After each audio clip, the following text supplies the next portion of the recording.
joogtan assalaamu calaykum waraxmatullaahi wabarakaatuhu. maanta waxaan rabaa inay idin looda arrin aad iyo aad muhiim oo maalmahan aad u socoto social media lagu faafinayo iyadoo af Soomaali iyadoo af Carabi iyadoo Ingiriis. waxaan la yaabay si luqada loogu kala tarjumaan la yaabay. wax yar ka hor maalmo ka hor waxaan arkayay cunug yaraa dhashtay wuxuu sheegay intuusan laba kelmo dhahay wuxuu yiri coronavirus ummadda muslimiinta wax ma gaarayso labadan arrin ha sameeyay ka bacdina wuu dhintay waa la wareejiyay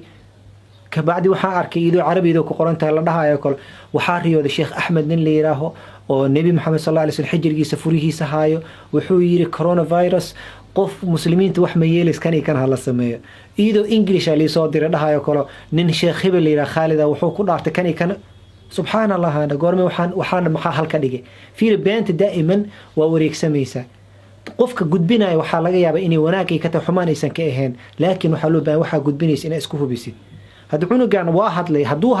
هدي رنته حتى بين هد إني تهيب حتى هدي رنته عنق واحد للشيطان يا واحد لي مش عنق واحد لي مدك الجورما عنق حكم لقى قادنا جورما هي حكم لقى قاطع عنق هذا الحكم لقى مقاطع هي حكم لقى مقاطع هل وحروا إن أي شيء دينتين ولما يسترنتهي اليوم أكملت لكم دينكم وأتممت عليكم نعمتي ورضيت لكم الإسلام دينا إلى هاي دينتين ولما يسترنتهي هي باهنو عنق يرحض لنا باهنو دينتين ولما يسترنتهي ريان حكم لقى قاطع شيطان مدة كلا تلا بعض الحوينا كوشة وحوا قف مسلم كواحد وصدا يا به كورونا فيروس قف مسلم كمدة عيسى محابين تلو شيء صحابة رضوان الله عليهم طاعونا كدعي جرة كدعي جرة ملك كلا لها شيطان الشريف مسلم قال ما كلا لها قفكو إلهي قرى وكدعي وقت إلهي قرى وكدعي ماشي إلهي قرى وكدعي وقت إلهي وتلقى وكعاف ماذا وحلو بان قفكو نسكو إلهي هسليه مسلم يقوم عيسى طبعا مسلمات بل وحالة يا قفكو مسلم إلا امتحان سيد قال كان له امتحان تذكي بين له شيء waxaan dhihi lahaa marka diinteena waa dhameystiran tahay sheekada Sheekh Ahmed Liiraho oo 9 sano ka hor 1332 ayaa la radiyay Sheekh Maxamed Rashiid Radani Liiraho ayaa sheegay marka waxaan nin waxa 9 sano ka hor ayaa riyadaas la waday haddana waa la soo cusboonaysiiyay coronavirus lagu soo cusboonaysiiyay waxaas waxba kama jiraan walaalahi sharafta leh Soomaalida waxaan rabaa inaan dhaho ku ogaada jiradan muslim iyo gaal ma kala lahaan waxyaalaha ay dhakhtarka ku sheegeen samee arrimahan oo kale waxa laga qaato waxa dadka cilmiga leh waa qof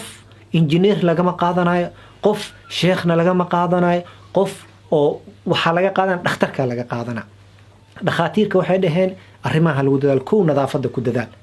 farahaaga dhaq markasto anaga diinteena diin nadaafo waa nadaafat min al-iimaan tan labaad waxa la yiri dadka ka fogow ha bixin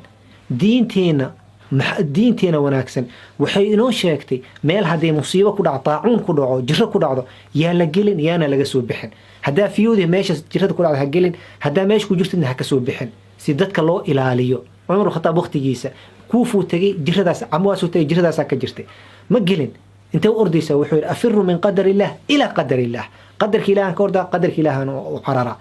marka dambe loo sheegay rasuulka yiri meel taacun haduu ka dhaco yaa la gelin qof ku jiniyo ka soo bixin idan tan labaad loo baahan yahay waxa is ilaali tan saddexaad loo baahan yahay waxa dhakhaatiirtu waxay dhahan hala kala fogaado qofka kala ka fogow ha u dhawaanin hadaa xanuunsantihidne oo ogtihid dadka kale ha ku daaraanin gurigaaga joog khayr Allah ku siiyo jazaakumullahu khayran ilaahi subhanahu wa ta'ala waxaan weydiinay jirada inuu naga xifdiyo jiradan dawladihii waaweynaa iyo dadkii waaweynaa ee musiibo ku riday ee aamusisay China iyo Mareykanka iyo Europe afka ka soo heera shiba ka soo heertay iyo hadal عمل ولا واي أود إلهي ليه واي قدرة إلهي نتوسيسا إلهي أمو توبت كينو إلهي دم بداف أمو يديسنو أذكارتينا أم كددان أذكار الصباح والمساء أم كددانو تي صبح الآخر سنة تي قربتي الآخر سنة وحيد خاطيرتنا أمرين أن سمين وفرهين أن رقنو هدي كمامات لحركة رماسكة لحرتو دتها ودوان قفها سلام قاعد تقسم ما إنا جلسيت السلام عليكم ذات الوقت القف كان إنه قبها سلام نبيجي كسكنات إنه قف وسن سلام ما دام جرد أو قبا إذا قف قسم ما إنا قاعد تقول سلامتي السلام عليكم ما لنا كإستاك إلهي سبحانه وتعالى هنجا حفظيه